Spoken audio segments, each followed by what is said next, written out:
RTC కార్మిక సంఘాలతో ప్రభుత్వ అధికారుల కమిటీ చర్చలు జరపనుంది. సచివాలయం వేదికగా ఈ చర్చలు జరగబోతున్నాయి. అయితే ఈ భేటీలో 32 డిమాండ్లపై చర్చ జరగబోతున్నట్టుగా తెలుస్తుంది. ఇందులో ముఖ్యంగా ఆర్టీసీ ఉద్యోగుల విలీనంపై చర్చించే ఛాన్స్ ఉన్నట్లుగా సమాచారం. విలీనంపై నిర్ణయం తీసుకోవాలని ఉద్యోగ సంఘాలు కోరుతున్నాయి. మరోవైపు పీఆర్సీ, డిఏ బకాయిల చెల్లింపుపై కూడా ప్రభుత్వం స్పందించారని విజ్ఞప్తి చేస్తున్నాయి. ఎన్నికల సమయంలో ఇచ్చిన హామీలను అమలు చేయాలని, మహాలక్ష్మి పథకం కింద ఆర్టీసీకి ఈ నెల 400 కోట్లు చెల్లించాలని ఆర్టీసీ జేఏసీ కోరుతుంది.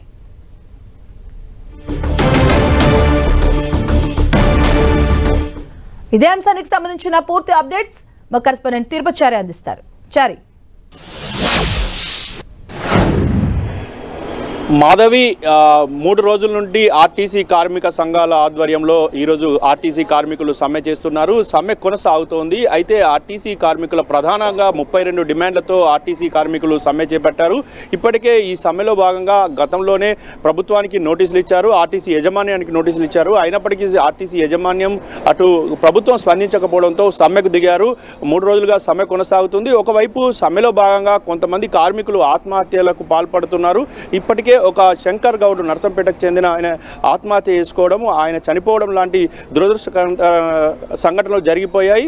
ఇలాంటి సంఘటనల పట్ల ఇటు ప్రభుత్వం తీవ్ర దిగ్భ్రాంతి వ్యక్తం చేస్తోంది. మరొక వైపు ఆర్టీసీ సంఘాలు కూడా తీవ్ర దిగ్భ్రాంతిని, సంతాపాన్ని వాళ్ళ కుటుంబానికి వ్యక్తం చేస్తున్నాయి. ఎవరు కూడా అధైర్యపడవద్దు అంటూ సూచిస్తున్నాయి. అయితే ఆర్టీసీ కార్మిక సంఘాల ఆర్టీసీ కార్మికుల సమస్యల పరిష్కారానికి ప్రభుత్వం సిద్ధంగా ఉంటూ నిన్న మంత్రులు, అదేవిధంగా ముఖ్యమంత్రి కూడా ప్రకటించారు. అయితే చనిపోయిన కార్మికుడు శంకర్ గౌడ్ కుటుంబానికి అటు సంతాపం, ఆ సంఘటన పట్ల తీవ్ర దిగ్భ్రాంతిని ముఖ్యమంత్రి కూడా వ్యక్తం చేశారు. మొత్తానికైతే ఈ ఆర్టీసీ కార్మికుల సమస్యలపైన ఈరోజు ప్రభుత్వ కమిటీతో చర్చలు జరగనున్నాయి. ఇటు వికాస్ రాజు చైర్మన్గా ఈ కమిటీ చర్చలు జరపబోతోంది. మరి కాసేపట్లో చర్చలు ప్రారంభం కాబోతున్నాయి. ఆర్టీసీ కార్మిక సంఘాలు ఇటు సచివాలయానికి చేరుకున్నాయి. వారిని అడిగి తెలుసుకుందాం. రాష్ట్ర ఆర్టీసీ కార్మిక సంఘాల జేఏసీ, అదేవిధంగా టీజేఎంయు నేత హనుమంత్ ఉన్నారు. ఆయన అడిగిన మరిన్ని వివరాలు తీసుకుందాం. ప్రధానంగా ఏ డిమాండ్లతో ఆర్టీసీ కార్మికులు ఈ సమ్మెలకు పాల్గొన్నారు, ఇటు ఈ సంఘటనలు ఎవరైతే కార్మికులు ఆత్మహత్య చేసుకోవడం లాంటి పట్ల మీరు ఎలా స్పందిస్తున్నారు? ముందుగా నర్సంపేట డిపోలో డ్రైవర్గా పనిచేస్తున్నటువంటి శంకర్ గౌడ్ మరణించడం చాలా దురదృష్టకరం. వారికి వారి ఆత్మకు శాంతి కలగాలని, ఎవరు కూడా ఇలాంటి ఆత్మహత్యలకు పాల్పడదని, దయచేసి మన కుటుంబాలు మరి ఆధారపడి ఉన్నటువంటి వ్యక్తులు ఉంటారు కాబట్టి మరి ఆ యొక్క వ్యక్తులను అనాథలుగా చేయొద్దు. దయచేసి మీ అందరికీ రిక్వెస్ట్ చేస్తా ఉన్నా. ఎవ్వరు కూడా దయచేసి మీరు ఆత్మహత్యలు చేసుకోవద్దని మీ అందరికి రిక్వెస్ట్ చేస్తా ఉన్నాం. అదేవిధంగా ఈరోజు 3వ రోజు సమ్మె కొనసాగుతూ ఉంది. నిన్న ఒకటే రోజు నర్సంపేట డిపోలో మరి అక్కడ శంకర్ గౌడ్ అక్కడ అంటుపెట్టుకోవడం, అదేవిధంగా మరి భద్రాచలం డిపోలో లింగారెడ్డి డ్రైవర్ అనేటువంటి వారు కూడా మరి మత్తు అదేదైతే ఆయన కూడా పురుగుల మందు తాగడం, అదేవిధంగా మరి ఇక్కడ ఏదైతే నల్గొండ డిపోలో కూడా మరి వెంకన్న అనే డ్రైవర్ కూడా మరి ఆత్మహత్య చేసుకోవడానికి పూనుకోవడం జరిగినది.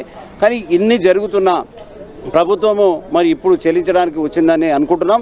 ఇప్పుడైనా ప్రభుత్వం వెంటనే ఏదైతే మీరు మేనిఫెస్టోలో పెట్టిన డిమాండ్ ఏవైతే ఉన్నాయో ఆర్టీసీని ప్రభుత్వంలో విలీనం చేస్తామని, ఆర్టీసీ ఉద్యోగులను ప్రభుత్వ ఉద్యోగులుగా గుర్తించి మరి మాకు వేతన సవరణ 2 బకాయిలు అవి చేస్తామని చెప్పడం జరిగింది. యూనియన్ ఇస్తామని చెప్పడం జరిగింది.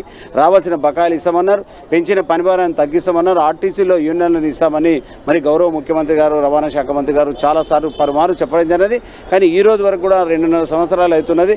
ప్రభుత్వం వచ్చి ఈరోజు మరి పరిష్కరించినందువల్ల ఈరోజు సమ్మెలోకి వెళ్ళడం జరిగింది. అయితే ప్రభుత్వం దగ్గర ఆర్థికంగా ప్రభుత్వం మీద ఇప్పటికే ఆర్టీసీ భారం పడ్డది. ఆర్టీసీని ఒకవైపు గాడిలో పెట్టేందుకు ప్రభుత్వం ప్రయత్నం చేస్తుంది. ఇటు ఆర్థికంగా లేకున్నప్పటికీ ఆర్టీసీకి అండదండగా ఉంటూ ఆర్టీసీకి సంబంధించిన విషయంలో ప్రభుత్వం అనేక చర్యలు తీసుకుంటుంది. కార్మికులు కొన్ని విషయాల్లో మినహాయింపు ఇవ్వాలి, మిగతా డిమాండ్లు పరిష్కరించేందుకు తాము సిద్ధంగా ఉన్నామంటూ ఆర్టీసీ యాజమాన్యం, అదేవిధంగా మంత్రులు చెప్తున్నారు. ప్రభుత్వానికి ఒక్క రూపాయి కూడా అదనంగా భారం పడదు ప్రభుత్వంలో విలీనం చేస్తే. ఎట్లా పడదంటే ఏదైతే మహాలక్ష్మి స్కీమ్లో మీరు దాదాపు సుమారు 400 కోట్లు ఏదైతే నెల అయ్యే ఖర్చులు ఏవైతున్నాయో మరి ప్రభుత్వంలో విలీనం చేస్తే ఆ 400 కోట్లు ఇచ్చే పరిస్థితి కూడా అవసరం ఉండదు. కేవలం జీతాలు ఏదైతే ప్రభుత్వంలో ఏదైతే విలీనం అయిన తర్వాత పెరిగే జీతాలు ఇవ్వాల్సి వస్తుంది. కేవలము 250 నుంచి 300 కోట్ల రూపాయలు మాత్రమే చెల్లించేది ఉంటుంది.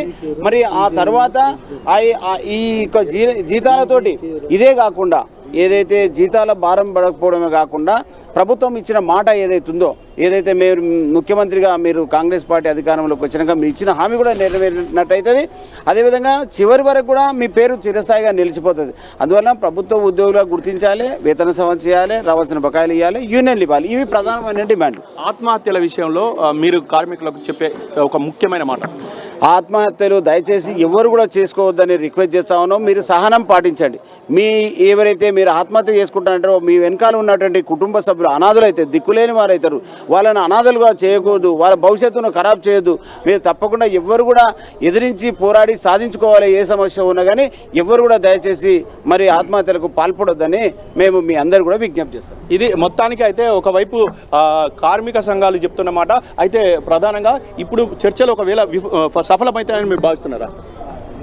చర్చలు మా దృష్టిలో ప్రభుత్వం ఇప్పటికే సానుకూలంగా స్పందించేటువంటి ఆవశ్యకత ఏర్పడింది. ఇప్పుడు తప్పగా ఈ చర్చలు సఫలమవుతాయనే ఉద్దేశంతో మేము ఉన్నాం. ముఖ్యంగా మీ మీడియా ద్వారా మేము మా కార్మికులను ఉద్దేశించి ప్రసంగించేది ఏంటంటే, ఇది మొత్తానికైతే పరిస్థితి. కార్మిక సంఘాలతో చర్చలు జరగబోతున్నాయి. ఈ రోజు చర్చలు సఫలమవుతాయని వాళ్ళు భావిస్తున్నారు. ఇక చూడాలి మరి. Right, thank you Chari.